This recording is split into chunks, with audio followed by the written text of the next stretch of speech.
In today's episode, we're examining 5 deadly shark encounters from around the world. From an evening angler in Australia's murky rivers to a kayak fisherman off South Africa who attracted the ocean's most feared predator. But first, we start in Mexico, where one moment of carelessness would cost a young scientist her life. It was September 21, 2016, when what began as a family vacation to Guadalupe Island, Mexico, turned into an unthinkable nightmare that would haunt everyone who witnessed it. The remote volcanic island, located 150 miles off the Baja California coast, sits in the heart of the Pacific's most notorious great white shark aggregation site. Crystal clear waters with visibility exceeding 100 feet surround the island's rocky shores, where massive elephant seals haul out in dense colonies. The 68-degree water temperature creates perfect conditions for the ocean's apex predators to gather and hunt. The Davies family had chartered a dive boat for a once-in-a-lifetime shark viewing expedition during their Mexican vacation. Robert Davies, 48, a successful businessman from San Diego, had surprised his family with the expensive trip to celebrate his daughter's acceptance into marine biology graduate school.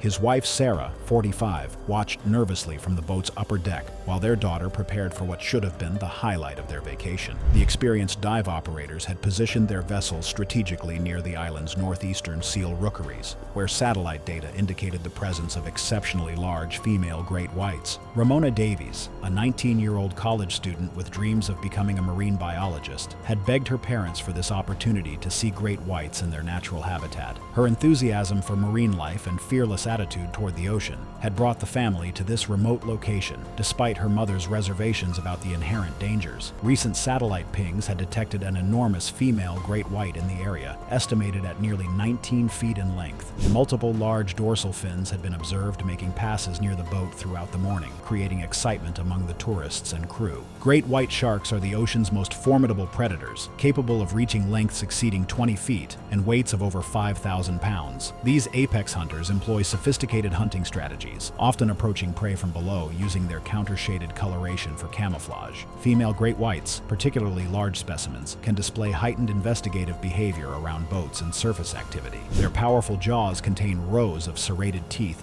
designed to inflict maximum damage on large marine mammals, with bite forces capable of crushing bone and severing major blood vessels instantly. The family had been enjoying the shark viewing from the boat's safety when Ramona made the impulsive decision to enter the water for a closer look, despite the dive master's strict warnings about staying aboard during active shark presence. The fatal mistake occurred when she slipped away from her parents' watchful eyes and quietly entered the water from the boat's swim platform, believing she could safely observe the sharks from the surface. The crystal clear water provided perfect visibility, but also made her highly visible to the predators below. The massive great white, estimated at 19 feet in length, had been patrolling the depths below the vessel, drawn by the concentrated activity and vibrations from the boat. The sudden appearance of a human in the water triggered an immediate investigative response. Rising vertically from 30 feet below, the enormous shark accelerated through the water column with explosive power, its massive form becoming visible to the horrified family only in the final seconds. The initial strike came from directly beneath Ramona, as she floated on the surface, completely unaware of the approaching predator. The shark's cavernous jaws, spanning nearly 3 feet across, engulfed her entire midsection with devastating force. The razor-sharp teeth, each measuring over 2 inches in length, penetrated deep into soft tissue, severing major blood vessels and crushing vital organs. The impact lifted Ramona completely out of the water before the massive predator's weight pulled her beneath the surface. Robert and Sarah Davies watched in absolute horror from the boat's deck as their daughter disappeared beneath the crimson water. The shark's powerful head shakes created a violent disturbance on the surface as the predator's instinctive feeding behavior took control. The massive great white maintained its grip while diving rapidly, carrying Ramona into the depths as her parents screamed helplessly from above. The boat's crew immediately launched rescue efforts, throwing life rings and deploying emergency equipment, but the massive shark had already disappeared into the blue void below. The attack lasted less than 90 seconds from initial contact to final submersion, leaving only disturbed water, floating debris, and the metallic scent of blood as evidence of the tragedy. The Davies family was evacuated to the mainland in a state of complete shock and trauma. Mexican maritime authorities launched an immediate investigation into the incident, focusing on tourist safety protocols during shark viewing operations. The diving community was shaken by the loss of a young woman whose passion for marine life had brought her to one of the ocean's most dangerous environments. The tragedy at Guadalupe Island would not be the last shark encounter to claim a life that year. Just months later, in the murky, brackish waters of Australia's Brisbane River, another researcher would face a very different but equally deadly predator, as Vaughan Price prepared for what seemed like a routine evening of fishing. It was January 17, 2015, when what began as a peaceful evening fishing trip along the Brisbane River mouth in Queensland, Australia, would end in tragedy that shocked the local angling community. The brackish estuary where the river meets Moreton Bay creates a unique ecosystem where fresh and saltwater mix, forming murky brown channels that wind between mangrove-lined banks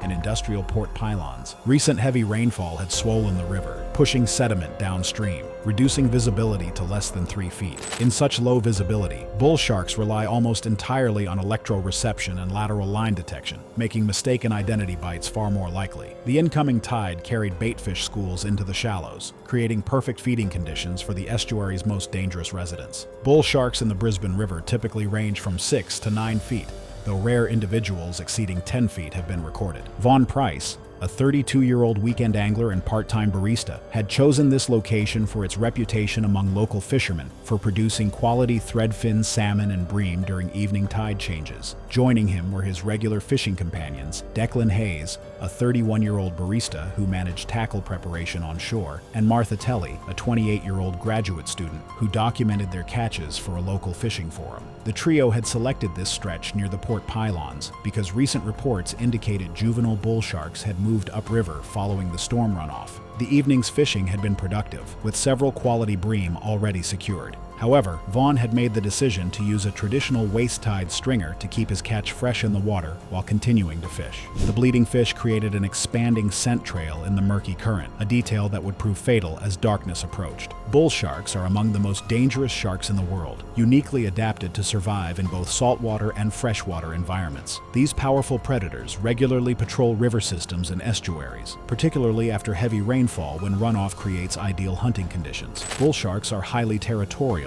and aggressive, with a stocky build and broad head designed for powerful bite force. Their ability to tolerate brackish water allows them to venture far upstream, where unsuspecting victims rarely expect to encounter such formidable predators. As the sun began to set, Vaughan waded into thigh-deep water near the pylon shadows, casting toward promising structure where bream typically congregated during tide changes. 2 substantial fish hung from the stringer attached to his belt, their wounds releasing a steady stream of blood into the current. Using waist-tied stringers in bull shark estuaries is widely discouraged, as injured fish create a scent plume that sharks track with high accuracy. The scent trail drifted downstream along the eddy line, attracting the attention of a 10-foot bull shark that had been patrolling the deeper channels. The massive predator followed the blood trail upstream with methodical precision, its powerful tail propelling it through the murky water with surprising stealth. Bull sharks are ambush predators, capable of explosive bursts of speed when attacking prey. The shark detected Vaughan's movements through its lateral line system,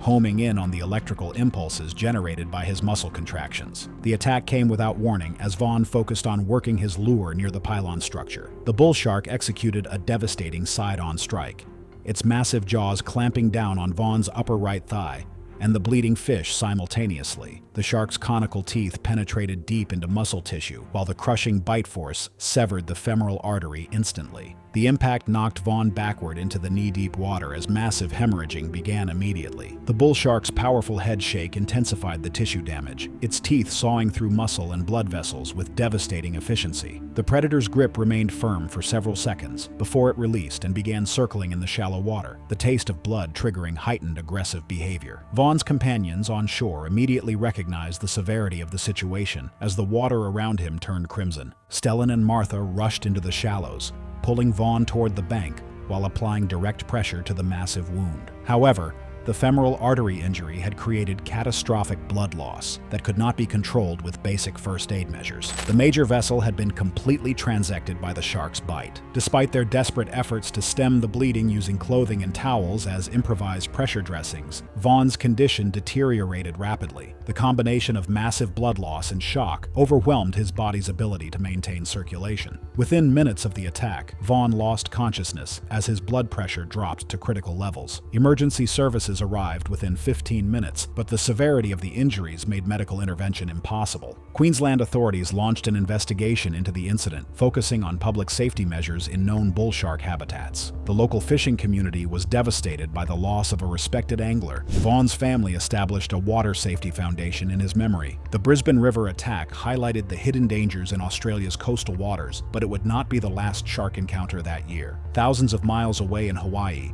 another young person would soon discover that even beautiful ocean settings can harbor deadly surprises, as Matilda Bell prepared for a perfect morning surf session. It was December 5, 2017, when what should have been a perfect morning surf session at Ehukai Beach on Oahu's legendary North Shore would instead become a stark reminder that even Hawaii's most beautiful waters harbor hidden dangers. The iconic beach, known worldwide for the famous Banzai Pipeline, stretched along the coastline with crystal clear water. Light offshore winds groomed the small surf into perfect conditions. Matilda Bell, a 19-year-old college student and accomplished surfer, had arrived at Ehukai with her regular surf crew. Joining her were Charlie Smith, a 20-year-old surf shop employee, and Rochelle David, a 21-year-old lifeguard trainee completing her certification requirements. The trio had chosen to surf the channel area adjacent to the main pipeline break, where smaller waves provided perfect conditions. However, recent environmental factors had created an unusual situation. A large bait ball had been observed drifting through the channel the previous evening, attracting marine life to the area. Multiple Hawaiian green sea turtles had been spotted surfacing near the lineup throughout the morning, indicating rich feeding opportunities that also attracted larger predators. Despite these warning signs, a small placard posted by lifeguards reading sharks sighted earlier had been largely ignored. Tiger sharks are among the most formidable predators in Hawaiian waters, known for their distinctive striped patterns and incredibly powerful jaws capable of crushing turtle shells. These apex predators are opportunistic hunters that patrol coastal waters, particularly around channels where prey congregates. Tiger sharks possess an investigative nature that often leads them to bump or test bite unfamiliar objects before determining whether they constitute food. During daylight hours, tiger sharks cruise through channels, using their excellent vision to locate potential meals. The morning session had been progressing smoothly, with all three surfers catching numerous waves. Matilda had been resting between sets, sitting on her board in the channel with her legs dangling in the water. Her bright yellow surfboard featured a reflective traction pad that caught the morning sunlight, while a metallic ankle tracker created additional flashes of light beneath the surface. While metallic reflections can attract a shark's curiosity, they are not a reliable trigger. Environmental factors like baitfish activity matter far more. These high contrast elements created visual stimuli that would prove attractive to the area's apex predator. A 12-foot tiger shark had been patrolling the sand channel that connected the deeper offshore waters to the shallow reef areas. The massive predator moved with deliberate strokes, its pectoral fins angled slightly downward in investigative behavior. The shark had likely been drawn to the area by the turtle activity, but Matilda's position and the visual contrast of her equipment triggered its curiosity. The initial contact came as a gentle bump from below, with the shark's broad snout making contact with the bottom of Matilda's surfboard. The impact dislodged her from her seated position, causing her to slip into the water directly above the massive predator. As Matilda entered the water, the tiger shark's predatory instincts escalated from investigation to action. The shark delivered a quick partial bite to her outer left calf, its powerful jaws closing with enough force to penetrate the wetsuit material and underlying tissue. The bite created deep lacerations through the muscle tissue but avoided major arteries, characteristic of tiger shark test bites that serve to assess prey rather than immediately consume it. The shark released its grip almost immediately after the initial bite, a behavior typical of tiger sharks when investigating unfamiliar prey. Tiger sharks often deliver a single test bite and retreat unless the object behaves like prey, making non-fatal injuries more common than fatal ones at Hawaii surf breaks. The predator then veered away from the immediate area, its curiosity apparently satisfied. This investigative bite pattern is common among tiger sharks and often results in survivable injuries. Charlie immediately recognized the emergency and paddled his board between Matilda and where the shark had been spotted. Rochelle arrived with her rescue board, her lifeguard training taking over as she coordinated the rescue. Working together, they positioned Matilda prone on the rescue board, keeping her injured leg elevated. Charlie removed his surf leash and, combined with a beach towel, created an improvised tourniquet to control the bleeding. The group paddled directly to shore, where waiting lifeguards applied proper medical equipment and initiated hemorrhage control protocols while emergency services were contacted. The rapid response proved crucial in preventing the injury from becoming life-threatening. Matilda was transported to a trauma center where surgeons successfully repaired the damaged muscle tissue in her calf. While the injury required extensive rehabilitation, her limb function was preserved, and she eventually returned to surfing after recovery. Hawaiian authorities conducted a standard investigation into the shark encounter, reviewing safety protocols at popular surf breaks. The incident reinforced the importance of heeding posted shark advisories and maintaining awareness of environmental factors. The North Shore incident demonstrated that even non-fatal shark encounters can have serious consequences, but it would not be the last dangerous encounter that year. Far from Hawaii's tropical waters, in the deep blue expanse of the Bahamas, another young person would soon face a very different situation, as Declan Hayes found himself adrift in open ocean waters, where a different species of shark rules the depths. It was May 22, 2018,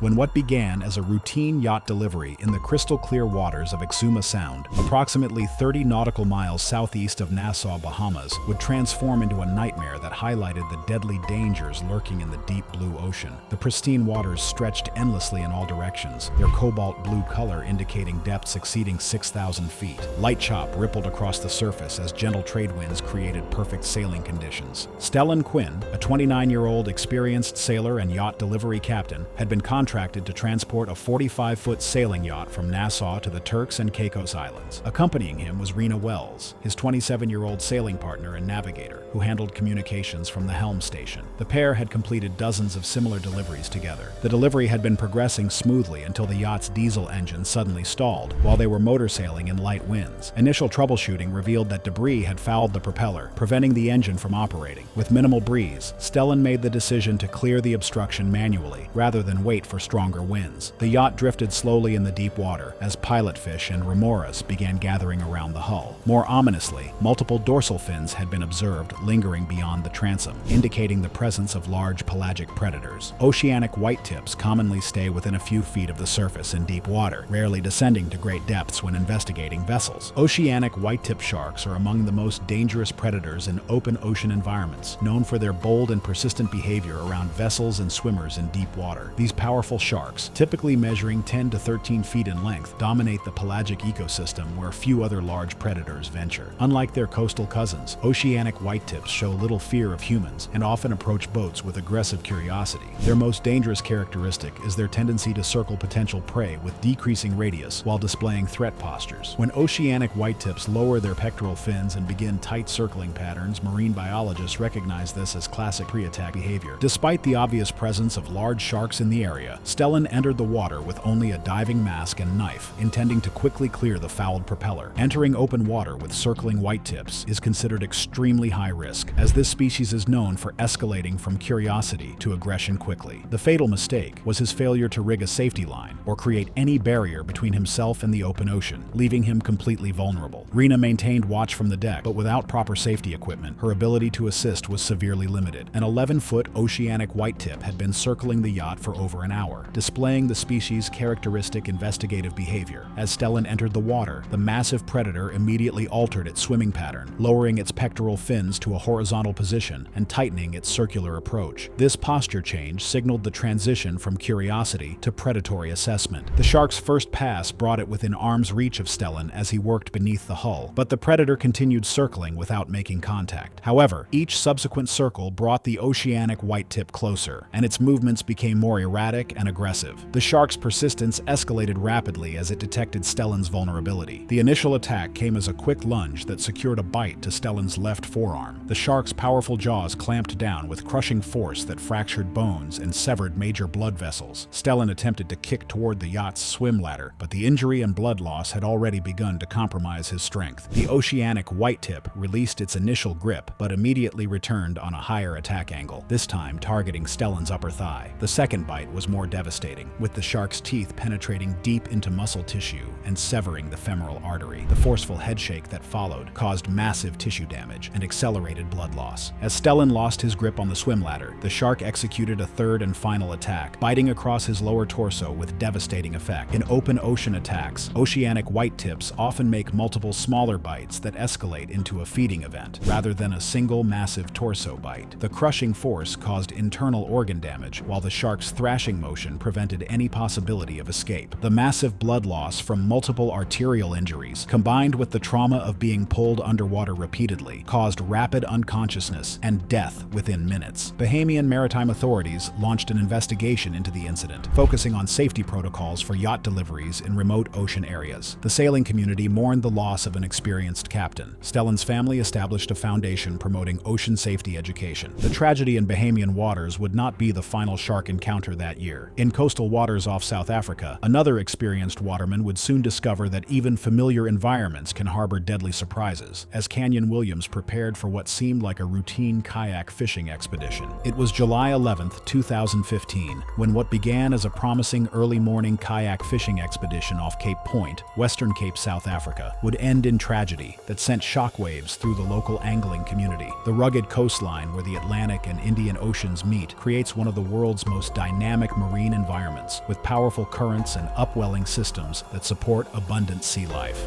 Light swell rolled across the reef drop-off as fog patches drifted across the water, creating perfect conditions for yellowtail fishing. Canyon Williams, a 27-year-old experienced kayak angler and part-time fishing guide, had launched before dawn to target the legendary yellowtail run that occurs during the austral winter months. Accompanying him was Mason Clark, a 29-year-old fellow kayak angler who maintained a position approximately 20 meters abeam as a safety buddy. The pair had chosen this particular morning because weather forecasts indicated optimal conditions. The morning's fishing had exceeded expectations, with both anglers successfully targeting yellowtail along the reef edge where the continental shelf drops into deep water. However, Canyon had made the decision to use a traditional short stringer system, towing the bleeding fish directly behind his kayak rather than storing them in the hull compartment. This practice created a continuous scent trail that would prove fatal. Kayak anglers in South Africa strongly advise storing fish inside the hull or using sealed keep nets, specifically to avoid scent trail predation events. The area they were fishing was well known as an active seal corridor, where Cape fur seals regularly transit between their mainland colonies and offshore feeding grounds. Great white sharks are the undisputed rulers of South African waters, with the Cape Point region hosting some of the largest specimens in the world. These massive predators, often exceeding 15 feet in length, patrol the seal transit routes with methodical precision, using their incredible sensory capabilities to detect the slightest disturbance or scent trail. Great whites are ambush predators that rely on stealth and explosive power to capture prey, often approaching from below to maximize surprise. Their powerful bite force and razor-sharp serrated teeth are specifically evolved to handle large marine mammals. The morning had progressed without incident until Canyon's kayak began creating a concentrated scent plume from the bleeding yellowtail secured to his stringer. The fish blood dispersed along the current line, creating an olfactory highway that extended for hundreds of meters behind his position. A 15-foot great white shark had been patrolling the deeper water when it detected the scent trail and began following it upstream toward its source. The attack came without warning as Canyon focused on working structure near the reef edge. The great white surged upward from the depths with explosive force, its massive bulk breaching the surface as it rammed the stern of the kayak with devastating impact. Kayak attacks in South Africa typically begin with an investigatory bump before a full strike, though ambush-style breaches do occur near seal corridors. The collision lifted the entire rear section out of the water before the shark's weight capsized the craft, throwing Canyon into the water directly beside his stringer of bleeding fish. The shark's initial ram was followed immediately by a predatory bite as Canyon struggled in the water next to his overturned kayak. The great white's massive jaws clamped down on Canyon's upper left thigh and buttock region, its serrated teeth penetrating deep into muscle tissue and severing major blood vessels. The crushing bite force fractured the femur bone, while the shark's powerful head shake intensified tissue damage and accelerated blood loss. The predator released its grip briefly, allowing Canyon to attempt climbing across the overturned hull, but massive blood loss and shock had already begun to compromise his strength. The great white returned for a second devastating bite across Canyon's pelvis and lower abdomen. The shark's teeth penetrated vital organs while the crushing force caused catastrophic internal injuries. Mason, witnessing the attack from his nearby position, immediately paddled toward the scene while striking the water with his paddle to deter the massive predator. His aggressive actions caused the great white to release its grip and sink back into the depths. Vaughn quickly secured Canyon with a paddle leash and began an emergency tow toward a ski boat that had responded to their shout. Despite rapid response and immediate first aid efforts, Canyon's injuries were too severe to survive the transit to shore-based medical facilities. The combination of massive blood loss from severed arteries, crushing injuries to vital organs, and shock had overwhelmed his body's ability to maintain life. Canyon succumbed to his injuries before advanced medical care could be provided. South African maritime authorities conducted a thorough investigation into the incident, reviewing safety protocols for kayak fishing in known great white territory. The local angling community was devastated by the loss of an experienced fisherman. Canyon's family established a foundation promoting kayak fishing safety. Thanks for watching. Want to see more? Click on your screen now.